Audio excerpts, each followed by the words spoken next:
이날 곧 안식 후 첫날 저녁 때에 제자들이 유대인들을 두려워하여 모인 곳의 문들을 닫았더니 예수께서 오사 가운데 서서 이르시되 너희에게 평강이 있을지어다. 이 말씀을 하시고 손과 옆구리를 보이시니 제자들이 주를 보고 기뻐하더라. 예수께서 또 이르시되 너희에게 평강이 있을지어다. 아버지께서 나를 보내신 것 같이 나도 너희를 보내노라.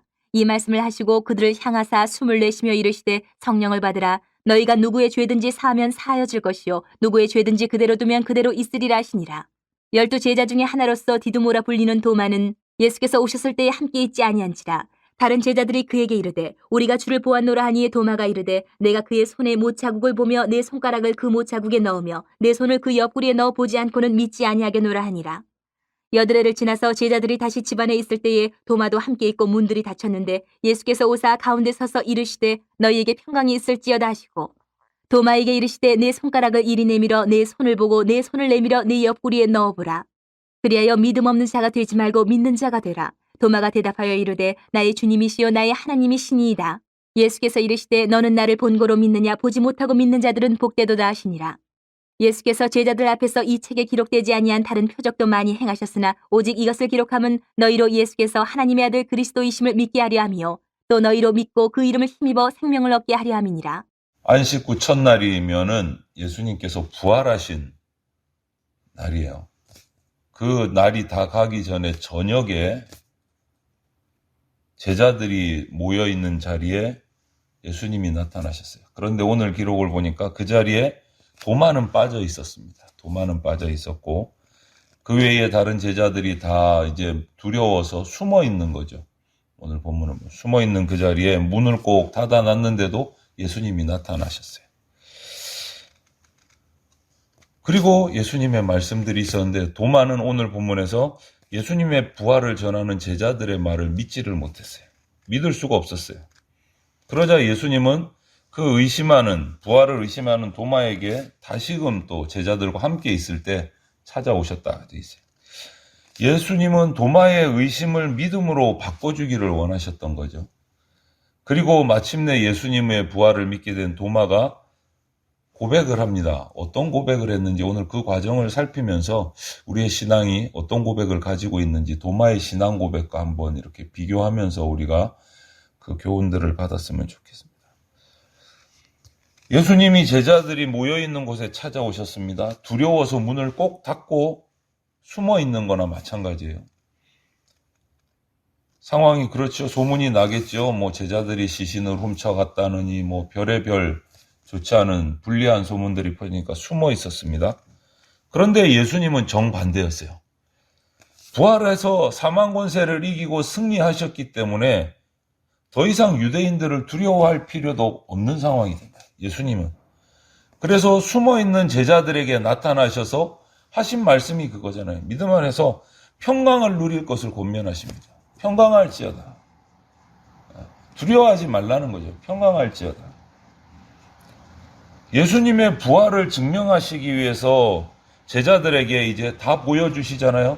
손에 못자국도 보여주시고 옆구리에 창자국도 보여주시고 부활했다는 것을 확실하게 제자들에게 보여주시는 거예요. 그것을 확인한 후에야 제자들은 정말 부활하셨구나. 이게 뜬 소문이 아니구나. 우리가 그냥 헛것을 보는 게 아니구나. 그동안에 믿지 못하고 베드로와 요한같이 빈무덤만 확인하고 그냥 집으로 돌아가 버리고 이런 그들의 의심들을 싹 지워주셨어요. 그리고 하시는 말씀이 뭐예요?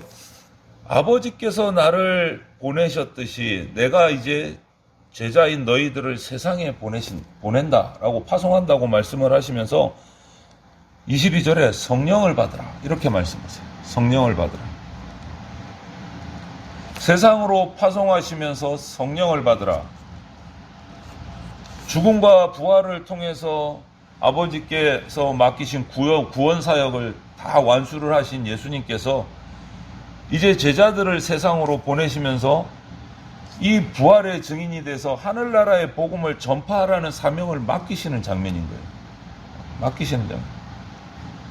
그리고 그냥 홀로 보내지 않으시고 성령 받고 성령의 인도하심을 따라서 가라는 거예요. 전도의 사명을 주시고. 그냥 또 이렇게 말만 하셨습니까? 그 이후에 사도행전 2장 1절부터 4절 말씀을 보면 그 결과가 그대로 나타납니다. 오늘 하신 말씀이. 오순절 날이 이미 이름에 그들이 다 같이 한 곳에 모였더니 호련히 하늘로부터 급하고 강한 바람 같은 소리가 있어 그들이 앉은 온 집에 가득하며 마치 불의 혀같이 갈라지는 것들이 그들에게 보여 각 사람 위에 하나씩 임하여 있더니 그들이 다 성령의 충만함을 받고 성령이 말하게 하심을 따라 다른 언어들로 말하기 시작하니라. 지금 숨어있는 제자들에게 예수님이, 부활하신 예수님이 나타나셔서 명령하시고 성령을 받으라, 이제서 나가서 내가 세상에 너희를 보낸다 하신 그 말대로 예수님 승천하신 이후에 다락방에 모여있는 제자들에게 그대로 임하시는 장면. 말씀하신 그대로 이루어집니다. 그 성령을 받고 성령의 말하게 하심을 따라 하늘나라 말씀을, 복음을 전하기 시작하는 거예요. 하나님 품으로 예수님은 승천하셔서 돌아가시고 성령께서 그들을 통해서, 제자들을 통해서 복음 전파의 사역을 주관하고 이제 하시는 거예요. 그러면서 또 놀라운 말씀을 23절에 해주십니다. 제자들을 파송하면서 예수님의 그 능력을, 권한을 위임시켜 주세요. 무슨 권한입니까? 제자들이 누구든지 죄를 사하면 사해 줄 것이고 그렇지 않으면 죄가 그대로 있을 거다. 놀라운 말씀을 해주십니다. 예수님의 권한을 제자들에게 위임시켜 주셨어요. 그들이 전하는 복음을 받아들이는 사람은 구원받는 자가 될 것이고 너희들이 복음을 전했는데 복음을 거부하고 받지 않는 자들은 심판받을 자가 될 거다. 이 말씀을 하신 거예요. 이 말씀을 하신 거예요. 너희가 전하는 복음을 받느냐 받지 않느냐에 따라서 구원받느냐 심판받느냐, 그 권한을 우리에게 주신 거예요. 이런 권세를 우리가 받은 자로서 저와 여러분들이 이 생명의 복음, 구원의 복음을 담대하게 선포해야 됩니다. 받는 자가 받든지 받지 않든지 그 결과가 받으면 다 받으면 좋겠지만 그 결과에 연연함 없이 우리는 전하는 것까지가 우리가 받은 사명이에요. 복음을 전하라. 계속 전하라. 성령의 능력을 힘입어서 전하는 겁니다. 부활의 증인이 되는 거예요. 이렇게 예수님이 도마는 없는 자리에 나타나셔서 이런 명령과 평안과 권한들을 다 위임해 주셨는데 그 자리에 도마가 없었어요. 그래서 예수님이 가신 이후에 도마가 제자들과 만났을 때 제자들이 이 얘기를 다 해준 거예요. 예수님이 나타나셨고 우리에게 평안을 빌어주셨고 우리에게 성령의 능력을 부어주신다고, 성령 받고 복음을 전하라고 하셨다. 다 얘기를 해주셨어요. 도마의 반응은 뭡니까? 도저히 너희 말은 못 믿겠다. 못 믿겠다. 내 이성으로는 도저히 이해가 되지 않는다. 내가 예수님의 그 상처 입은 손 못자국, 옆구리에 창자국을 직접 내가 만져보고야 믿을 수 있겠다. 안 그러면 나는 못 믿겠다. 이런 반응이 나온 겁니다. 직접 경험해 보지 않고는 믿을 수 없다는 거예요. 여러분. 이런 또 도마의 의심을 아신 예수님이 도마의 마음을 아시고 여드레 후에, 약 일주일이 더 지난 후에 또 나타나셨어요. 그때는 도마가 같이 있을 때. 그리고 도마의 손으로 직접 상처 부위를 만져보게 해주셨어요. 만져보게 해주셨어요. 그리고 도마에게 책망 어린 말씀을 27절에 하잖아요. 보고 믿는 것보다 보지 못하고 믿는 것이 더 복이다. 진정한 복이다. 이거는 책망조의 말씀인 거예요. 믿으라는 거예요. 믿으라. 우리는 일반적으로 우리 사람들은 내가 경험한 거, 또 내가 경험할 수 있는 것들을 믿으려고 해요. 그것들만 믿으려고 해요. 그래서 예수님을 믿으면서도 우리가 바라는 게 뭡니까? 좀 기적을 체험하고 싶고 성령의 은사들을, 눈에 보이는 어떤 성령의 은사들을 내가 경험하거나 옆에서 보고 싶고 그러다 보니까 기도회로 무슨 은사 집회로 뭐 기적 체험으로 막 돌아다니는 사람들이 많이, 그것만 찾아다니는 분들이 있어요. 하지만 우리가 정말 믿어야 될 것은 기적이 아니고, 우리가 믿어야 될 것은 그 오감을 장엄하는 자극하는 어떤 경험이 아니고 우리에게 주신 하나님의 말씀을 믿어야 돼요. 결국은 말씀을. 기적을 통해서 말씀을 믿을 수도 있습니다. 그런데 이 말씀을 믿는 방법이 기적만이 아니다라는 거죠. 기적을 못 통하면 말씀을 못 믿겠다. 내가 확인하지 않으면, 내가 경험하지 않으면 하나님의 말씀은 나는 믿을 수가 없다. 도마의 이 생각이 잘못됐다. 그래서 책망을 하신 거예요. 보지 못하고 믿는 자가 더 복되다. 여러분, 성경에는 예수님의 부활을 증명하는 말씀이 참 많습니다. 어제 우리 오전 예배에도 성경 말씀을 읽으면서 말씀을 나눴지만, 그 말씀들을 믿음으로 받아들이는 사람이 복된 사람이에요. 부활하신 예수님을 만나기를 원한다면 성경을 펼쳐야 됩니다. 말씀을 읽고 묵상을 해야 돼요. 그분의 부활을 증언하는 성경의 말씀을 믿음의 눈으로 꼼꼼하게 읽고 묵상하고 받아들여야 돼요. 부활을 증거하는 그 성경 말씀이 죽음의 권세를 무너뜨리고 다시 살아난 예수님께로 우리를 인도하시는 거예요. 오늘 본문 마지막에도 좀 이따 말씀을 드리겠지만, 말씀으로 충분하다는 의미를 전달하고 계세요. 말씀으로 충분하다.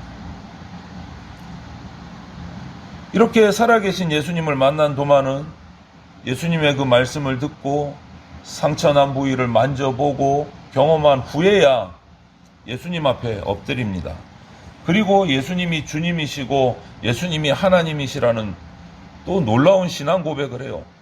경험을 한 그것을 가지고 28절에 도마가 대답하여 이르되 나의 주님이시오 나의 하나님이시니이다 라고 제대로 된 신앙 고백을 그제서야 합니다. 예수님의 모습을 보면 도마의 그 불신앙 의심을 책망은 하셨지만, 그래도 그가 신앙 고백을 하기까지 도마를 포기하지 않으시는 거예요. 다시 나타나셔서 만져보게 하시고 경험하게 하시고. 도마가 예수님께 드린 이 고백이 짤막하지만 우리가 그 의미를 또 살펴보지 않을 수가 없어요. 도마처럼 또 경험에 의해서 예수님을 만나는 사람들도 있기 때문에 그것이 다가 아니지만, 예수님이 우리 인류의 적인 죽음을 물리치시고 승리하시고 이 세상의 왕이 되셨다는 고백이에요. 그렇게 죽음을 이기신 분은 하나님일 수밖에 없다라는 고백이에요. 나의 주님이시고 나의 하나님이십니다. 도마는 예수님의 이 부활을 통해서 이 땅의 진짜 주인은 예수님, 그 다스리시는 하나님의 나라가 바로 이 땅에 임했다라는 거고 고백을 하는 거예요. 부활을 통해서 예수님을 확인하고 주인 되심을 확인하고 하나님 되심을 확인하고 그 이후에는 철저하게 하나님 앞에 엎드리는 거예요. 철저하게. 그러면 우리는 부활하신 예수님을 내 삶의 주인으로 인정하고 순종하면서 살아야 됩니다. 보고 믿었든지 보지 못하고 믿었든지 그 믿음의 결과는 동일해야 됩니다. 예수님을 내 주인으로 인정해야 되고 철저하게 순종해야 됩니다. 그래서 우리가 예수님을 주님 앞 주인으로 영접하고 하나님으로 인정하고 고백하고 엎드릴 때 우리를 풍성한 은혜로 인도해 주신다. 풍성한 은혜. 최선의 길로 인도해 주신다. 오늘 이 도마의 의심 또 도마의 신앙 고백의 이 부분을 우리가 묵상하면서 의심 많았던 도마가 부활하신 예수님을 만나고 인생의 주인이 확 바뀌는 거예요. 그 전에 의심하는 도마의 모습과 예수님을 만난 후에 신앙 고백을 하는 도마의 모습을 한번 이렇게 비교해 보세요. 같은 사람이에요. 나는 경험하지 못하면 못 믿겠다. 너희 말 가지고는 나는 인정 못하겠다. 이게 무슨 말이야? 아주 이성적인 사람이에요. 자기가 자신의 주인인 거예요. 내 생각으로는, 내 논리로는 예수님의 부활 인정 못하겠다. 못 믿겠다. 했던 사람이 예수님을 만난 후에 완전히 바뀌어요. 인생의 주인이 바뀐 거예요. 내가 인생의 주인이었던 사람이 예수님이 나의 인생의 주인으로 바뀐 거예요. 이것을 우리가 봐야 돼요. 예수님은 우리 인생의 주인이시고 하나님이십니다라는 이 고백이 그냥 나온 게 아니라는 거예요. 엄청난 결단인 거예요. 그렇게 이성적이고 논리적이었던 도마가 완전히 뒤집힌 거예요. 여러분, 내가 내 인생의 주인이 돼서 사는 것은 고통입니다. 어제 우리가 오후에 죄에 관한 공부를 했듯이 그것은 죄예요. 죄의 결과가 고통이었잖아요. 여러분, 죄의 결과가. 그리고 사망이었잖아요. 내가 나의 주인이 된다는 건 고통이에요. 그건 죄예요. 이제 삶의 주인이신 예수님께 내 주인의 자리를 내어드려야 된다. 주님이 가르쳐 주신 대로 순종하면서 살아가는 것이 성도에 마땅한, 제자에 마땅한 삶의 자세다, 도리다라는 거예요. 그렇게 할 때 영생의 길을 우리가 보게 되는 거예요. 주님의 인도하심을 따라갈 수 있게 되는 거예요. 그리고 또 재미있는 말씀, 또 의미 깊은 말씀이 30절에 나와요. 제자들 앞에서 이 책에 기록되지 않은 많은 표적들이 있었다라고 말씀하잖아요. 여러분, 왜 성경에 더 많은 표적들을 행하셨는데 기록하지 않으셨을까? 그리고 했다고만 말하셨을까?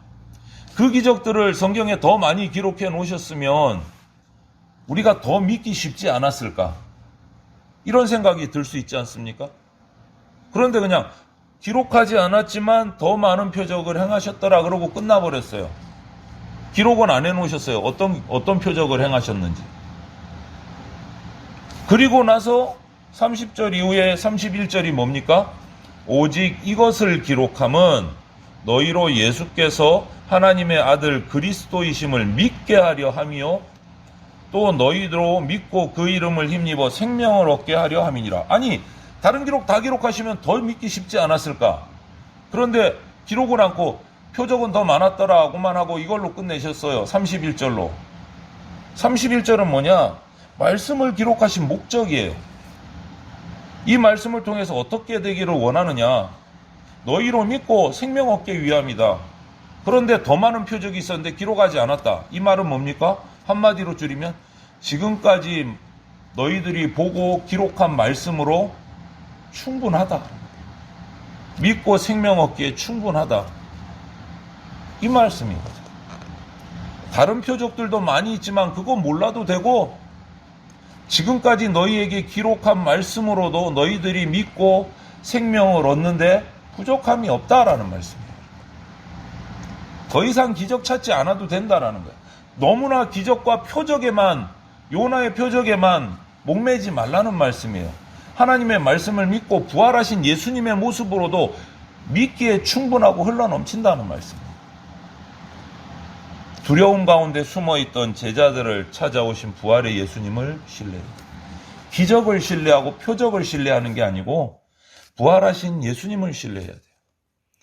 의심하는 도마에게 끝까지 찾아오셔서 말씀하시고 그로 믿게 하신 그 주님을 믿어야 돼요.